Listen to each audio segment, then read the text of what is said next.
Hello friends, आज हम एक पोएम डिस्कस करने जा रहे हैं जिसका नाम है crossing the bar, poem by British Victorian poet Alfred Lord Tennyson. तो इसके बारे में आज हम डिटेल एनालिसिस करेंगे, डिटेल अध्ययन करेंगे।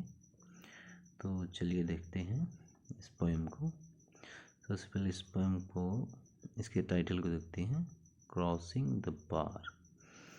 क्रॉसिंग का सेंस यहाँ, ये जो पोएट है इनका जो रिलीजियस फेथ है, रिलीजियस जो बिलीव है उससे रिलेटेड है। क्रॉसिंग का मतलब उस जो क्रिश्चियन वो लोगों का जो क्रॉस होता है उससे संबंधित है। और इसमें जो है जो बार है, यहाँ बार का मतलब है सैंड बार, जो बीच होता है उस पे जो रेत होती है तो उससे बनी जो लाइंस होती हैं उसके बारे में ये यहाँ कहा गया है। इसको सैंड बार नाम दिया गया है। बार का मतलब सैंड बार। तो चलिए देखेंगे इसमें आगे इस बार का यूज किस लिए किया गया है। आगे देखते हैं क्या है। देखिए लिखा है, a poem by British Victorian poet. ये जो अल्फ्रेड लॉर्ड टेनिसन है किस एरा से बिलोंग करते हैं? विक्टोरियन पोएट, यानी विक्टोरियन एज से बिलोंग करते हैं। और इसको कब लिखा गया है? 1889 में, 1889 में लिखा गया है। और देखिए आगे क्या कह रहे हैं कि the poem is a meditation on death. ये पोएम क्या है? डेथ पे मेडिटेशन है। इसका मतलब, मेडिटेशन का मतलब होता है अटेंशन या फिर कंसंट्रेशन कह सकते हैं, कि डेथ के बारे में उन्होंने अपने विचार व्यक्त किए हैं। कह रहे हैं the poem is a meditation on death which sees the speaker comparing dying और a certain way of dying to gently crossing the sandbar between a coastal area and the wider sea। तो इसमें देखिए क्या कर रहे हैं, compare कर रहे हैं मरने के लिए डाइंग और certain way of dying, gently crossing the sandbar. कहने का मतलब ये है कि अगर हम मृत्यु को प्राप्त हो रहे हैं, हमारी लाइफ का एंड हो रहा है, तो इसका कंपेयर इन्होंने उस सैंड बार को क्रॉस करने से किया है। जो बीच होता है, जो कोस्टल एरिया होता है, किनारा होता है, और जो सी होता है, उसके बीच में जो है ये जो सैंड बार्स होते हैं, इसको क्रॉस करना ही इन्होंने डेथ माना है। मतलब इस सैंड बार को क्रॉस करके जब हम वाइडर सी में, लिमिटलेस सी में जाएंगे तो उसी को हम डेथ कहेंगे। इस लाइन में यही कहा गया है। तो कुल मिला जुला के जो है, जो कोस्ट है, जो किनारा है, उसको इन्होंने लाइफ कहा है इस पोएम में। और ये जो बार है, जो सैंड बार है, यहाँ बीच में जो सैंड बार दिख रहे हैं, जो लाइन बनी है ऊपर इस तरह से, तो इस सैंड बार को इन्होंने डेथ कंसीडर किया है। इस पोएम में इन्होंने इसको डेथ माना है।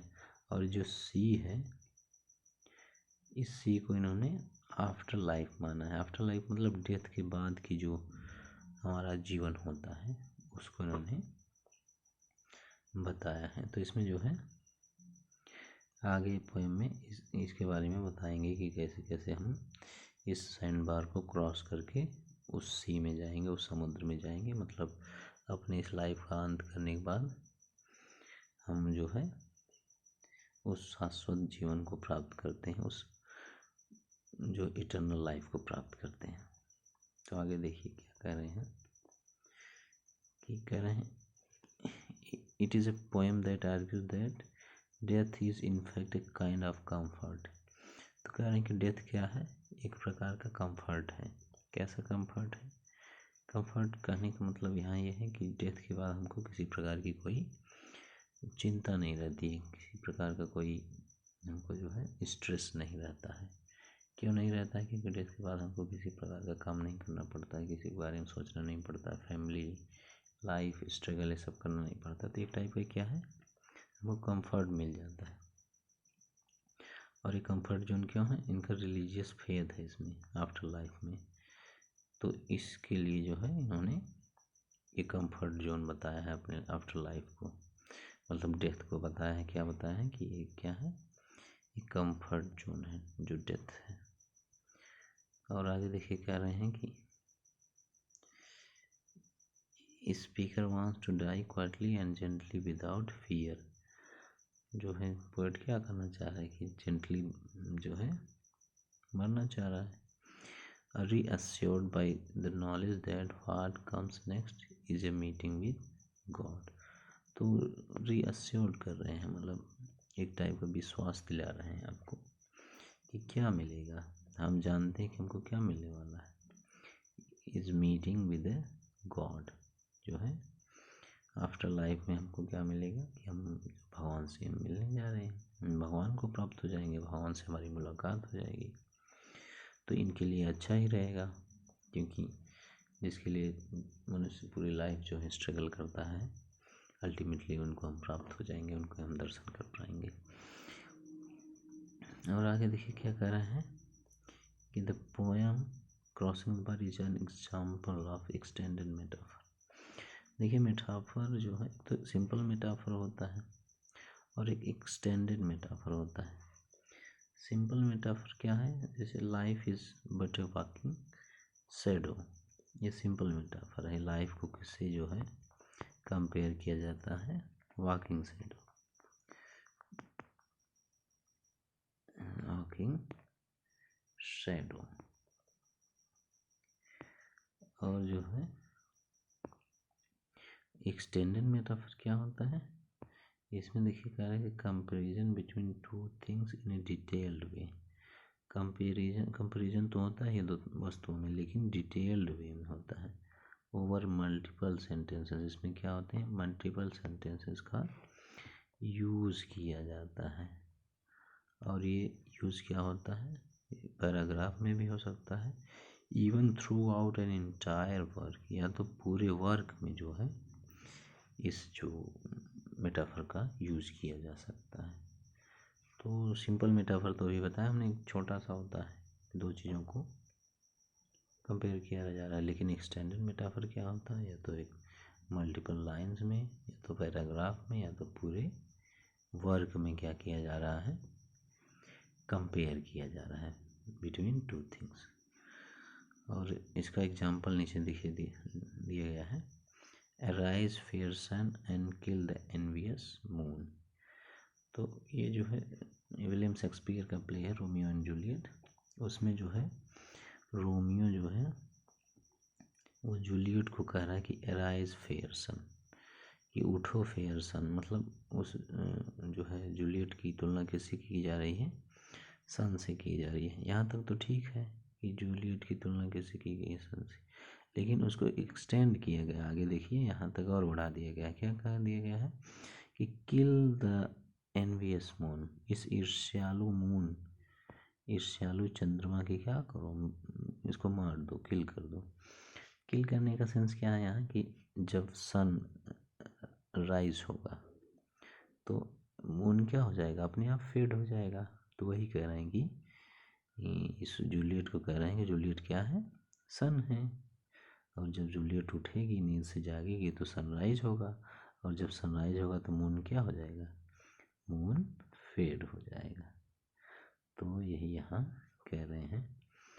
और देखिए यहाँ लिखा है कि Romeo compare Juliet to the sun and then extends, और उसके बाद इसको क्या कर रहा है, आगे बढ़ा रहा है, by asking her to kill the envious moon, उस ईर्ष्यालु मून, ईर्ष्यालु चंद्रमा की क्या कर रहा है, को मारने के लिए कह रहा है, मतलब उसको फेड करने के लिए कह रहा है। क्योंकि जब सन रेज होता है तो मून क्या हो जाता है, फेड हो जाता है। तो चलिए आगे देखते हैं, आगे जो है क्या लिखा है, करें it's a 4 stanza poem divided into sets of 4 line. 4 stanza की पोएम है और 4 लाइनों में क्या है डिवाइड किया गया है, जिसको क्या कहते हैं क्वाड्रेंट्स कहते हैं। देखिए यहाँ से देखिए ये जो 4 लाइनें हैं इनको क्वाड्रेंट्स बोलते हैं। 4 लाइन दिख रही ना, ये क्या है क्वाड्रेंट्स, और ये पूरी एक स्टैंजा भी है। तो इस तरह से इसको कह सकते हैं। और क्या कह रहे हैं, these quadrant follow a consistent rhyme scheme of A B A B. देखिए इस पोएम की राइम स्कीम क्या है, ए बी है। अब राइम स्कीम कैसे हम अपने से भी निकाल सकते हैं, उसके लिए देखिए क्या करना होता है। यहाँ देखेंगे हम फर्स्ट स्टैंजा में, देखिए यहाँ क्या है, शुरुआत में जो फर्स्ट लाइन होती है उसका नाम हम ए दे देते हैं। उसके बाद सेकंड वाला देखते हैं, जो मी है वो फर्स्ट वाले से मैच कर रहा है कि नहीं कर रहा है। तो यहाँ नहीं कर रहा है तो उस सेकंड वाले का नाम हम क्या देंगे, बी। और फिर थर्ड वाली लाइन को देख रहे हैं कि बार, देखिए बार किससे मैच कर रहा है, यहाँ स्टार से मैच कर रहा है। तो बार और स्टार दोनों मैच हो रहे हैं, इसलिए यह स्टार को ए नाम दिया गया है, तो बार को भी हम क्या नाम दे देंगे, ए नाम देंगे, सॉरी इसको भी हम ए नाम दे देंगे। और फिर देखिए ये सी है, सी ऊपर किससे मैच कर रहा है, इस मी से कर रहा है। सी मैच कर रहा है मी से, तो मी को पहले ही हमने क्या नाम दे दिया है, बी नाम दे दिया है। तो फिर यहाँ सी को भी हम क्या नाम दे देंगे, बी नाम दे देंगे। तो इस तरह से देखिए ए बी, ये हमारी क्या होगी राइम स्कीम, जो इसमें देखिए ऊपर लिखा गया इसमें ए बी, यहाँ है ना ए बी, ये राइम स्कीम है। तो इस तरह से आप अपने से भी किसी भी पोएम की राइम स्कीम निकाल सकते हैं। तो आगे देखिए क्या कह रहे हैं, crossing the bar was written shortly before Tennyson's own death. तो ये जो है अपनी डेथ के कुछ समय पहले ही इन्होंने क्या कर दिया था, इस पोएम को लिख दिया था, इनको आभास हो गया था अपनी मृत्यु का। And is the poem that Tennyson wanted place at the end of all future collections and editions of his poetry. तो ये क्या चाहते थे कि उसके इनके जितने भी कलेक्शन हैं और जितने एडिशंस हैं पोइट्री की, तो उसको जो इस पोएम को उसमें सबसे लास्ट में जो क्या किया जाए, प्लेस किया जाए, सबसे अंत में उस कलेक्शंस में या उस एडिशंस में इस पोएम को रखा जाए, क्योंकि उनके लाइफ की क्या होगी, लास्ट पोएम होगी। तो चलिए अब हम टेक्स्ट को जो है डिस्कस कर लेते हैं, टेक्स्ट को पढ़ लेते हैं कि टेक्स्ट में क्या इन्होंने अपनी भावनाओं को व्यक्त किया है और क्या जो है हमसे कहना चाह रहे हैं।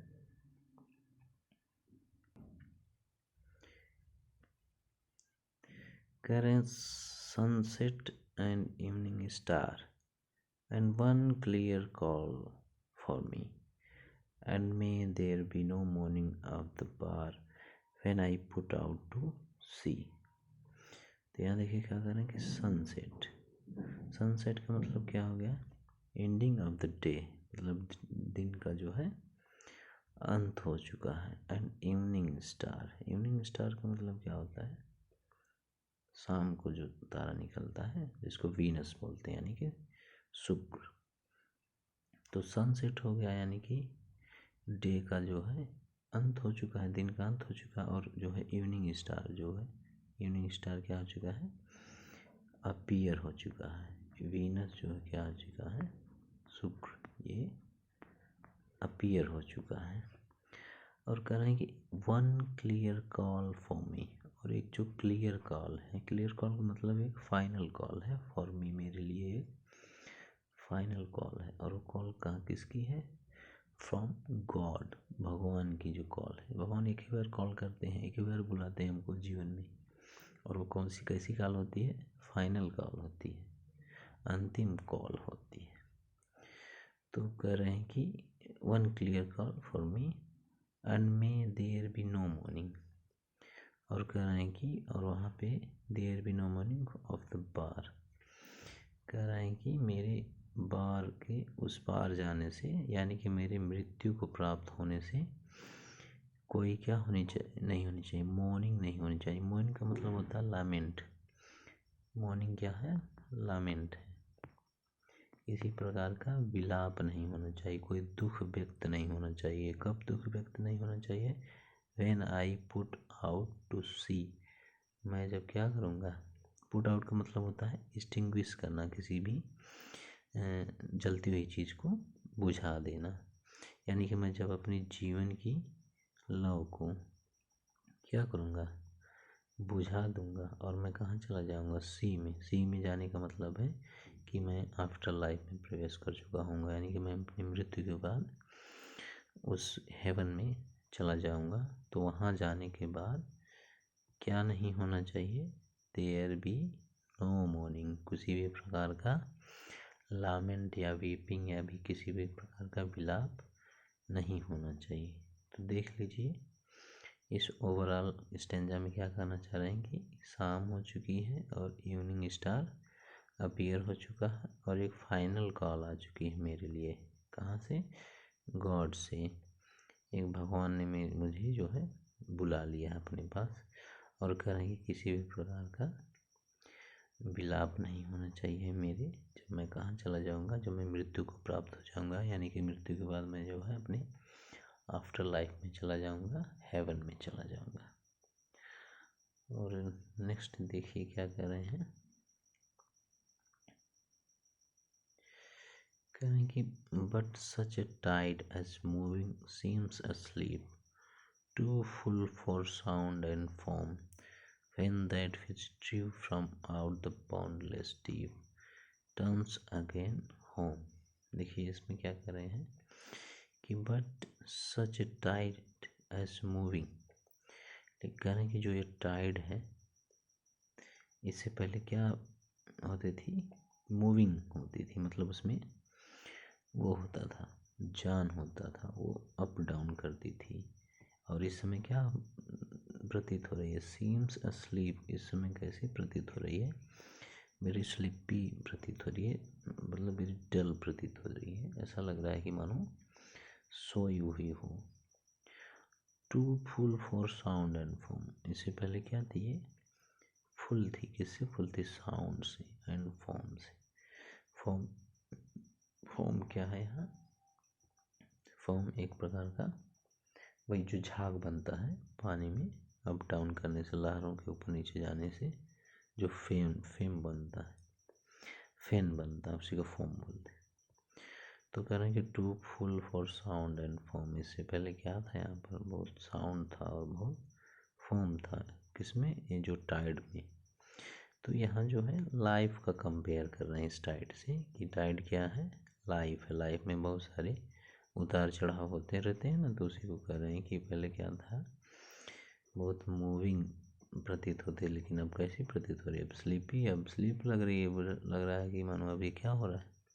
सो गई हूँ। ये टाइड, ये लहरें, तो वही जीवन से तुलना कर रहे हैं कि जब जीवन के बाद क्या हो जाता है, इस जीवन में, जीवन जब समाप्त होता है तो इसके बाद इसके जितने भी उतार चढ़ाव होते हैं सब क्या हो जाते हैं? ख़त्म हो जाते हैं। और आगे कह रहे हैं कि when that which drew from out the boundless deep, करें कि ये सब कहाँ से ड्रीव होती थी? कहाँ से इनको निकाला जाता था? कहाँ से पुल आउट किया जाता था? कहने का मतलब ये कहाँ से उत्पन्न होती थी? इनका ओरिजिन क्या था? किनका ओरिजिन? इस टाइड का origin. From out the boundless deep, यानी कि जो है अनंत सागर जो है उसके अंदर से उत्पन्न होती हैं ये टाइड। तो इसको कह रहे हैं कि ये जो हमारी लाइफ है क्या है? अनंत सागर से उत्पन्न होती थी। लाइफ में जो है उतार चढ़ाव होते थे वो इस अनंत सागर से उत्पन्न होते थे। मतलब इस गहरे अनंत काल, जो इटर्निटी होती है, जो शाश्वतता होती है, उससे जो है ये टाइड पैदा होती थी। लेकिन अब क्या हो रहा है? टर्न्स अगेन होम, और हमको वापस कहाँ लेके जा रही? होम लेके जा रही। होम का मतलब यहाँ होगा हेवन में लेके जा रहे हैं वही, क्योंकि वही हमारा मेन होम है, ओरिजिनल होम है। स्वर्ग ही हमको अंतिम रूप से क्या होना है, जाना होता है, तो वही हमारा होम है। तो कह रहे हैं कि टर्न्स अगेन होम, वो हमको वापस कहाँ लेके जा रही है, होम लेके। देखिए जो ये बाउंडलेस डीप है, यहाँ से जो लहरें उत्पन्न होती हैं, और लहरें उत्पन्न होती हैं इसका मतलब क्या है, जब हम मृत्यु को प्राप्त होते हैं अकॉर्डिंग टू द पोएट, तो हम उस सैंड बार को क्या करते हैं, क्रॉस करते हैं। और सैंड बार को क्रॉस करने के बाद हम किस में आ जाते हैं, बाउंडलेस डीप, यानी कि इस सी में आ जाते हैं। और सी में उठने वाली जो टाइड है, वो लहरें क्या हैं, हमको लेके जाती हैं, कहाँ लेके जाती हैं, होम। होम का मतलब क्या हो गया, हेवन में लेके जाती हैं। तो यही यहाँ कहना चाह रहे हैं कि जो ये मूविंग टाइड है ये कैसी प्रतीत हो रही हैं, अब स्लीपी प्रतीत हो रही हैं। जो पहले क्या थी, साउंड से और फोम से भरी हुई थी, मतलब बहुत भयानक थी, और उसमें फैन हुआ करते थे, बहुत झाग हुआ करते थे, अप डाउन होने की वजह से, उन लहरों में जो है हलचल होने की वजह से फोम उत्पन्न हुआ करते थे। और कह रहे हैं कि ये लहरें कहाँ से पैदा होती हैं, बाउंडलेस डीप, यानी कि अनंत उस सागर से, लिमिटलेस सागर से। और ये लिमिटलेस सागर का मतलब यहाँ क्या बता रहे हैं, इटर्निटी को बता रहे हैं, मतलब शाश्वतता को बता रहे हैं। शाश्वतता क्या है, मृत्यु शाश्वतता है, मतलब जब हम मृत्यु को प्राप्त हो जाएंगे तो वही हमको क्या है, वही शाश्वत है, वही सत्य है। और ये हमको कहाँ लेके जाएगी, हेवन में लेके जाएगी। और आगे देखिए क्या कह रहे हैं, कह रहे हैं कि twilight and evening bell and after that the dark and may there be no sadness of farewell when I embark। देखिए इसमें क्या करें, twilight and evening bell. Twilight क्या होता है, डे एंड नाइट के बीच में जो ट्रांजिशन जोन होता है, ट्रांजिशन फेज होता है, उसको ट्वाइलाइट बोलते हैं, मतलब जो दिन से रात के बीच का जो टाइम होता है। तो कहने का मतलब जो है रात होने वाली है। और इवनिंग बेल का यहाँ जो है पेस्टोरल मोटिव दिया गया है, पेस्टोरल मोटिव है। पेस्टोरल मोटिव का मतलब क्या होता है कि शाम को जो है चर्च में एक बेल बजती है, उस बेल से जो है जो शेफर्ड होते हैं उनको जो है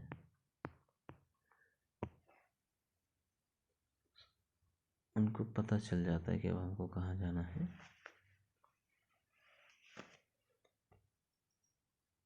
हमको वापस जाना है।